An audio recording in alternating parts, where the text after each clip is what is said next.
What's up? So today we have a question, and it's when you were doing this, what was the way you would figure out what to charge people? When someone would make a purchase, was the price a fixed amount or did it differ depending on the area that the package was going to? Like the price of California weed versus East Coast price would be a significant difference, or was it all just a set amount and it didn't change from person to person? Or was it based on location or whatnot? So it wasn't based on location. That would have been a pain. You have to kind of standardize as much stuff as you possibly can. Shipping was definitely one of those things.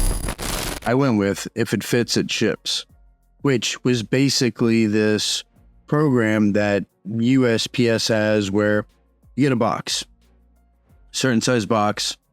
Whatever you put in that box, as long as it's like under 70 pounds, it's going to be the same price no matter what. So when I did that, I had set amounts for my shipping. You know, holiday shipping's easy with priority mail flat rate boxes from the Postal Service. If it fits, it ships anywhere in the country for a low flat rate. And I would usually add a little bit, right? So like, at the end of the day, if the shipping was going to be, say, $15 for a certain box, I would make sure that I added a little bit more than that so I would have myself covered for taxes. And it also allowed you to kind of draw a small profit margin on shipping as well as the product that you were selling, which was nice. So, comparatively, the only time that prices really changed was when I was doing something like maybe I was on a market that I didn't really like.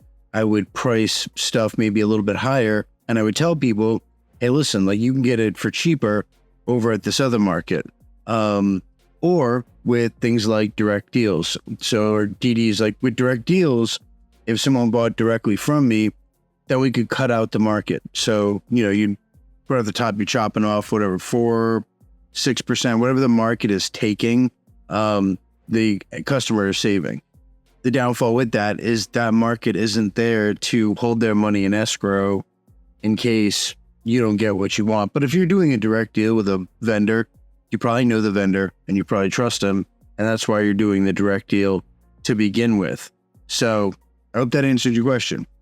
And I will see you in the next video.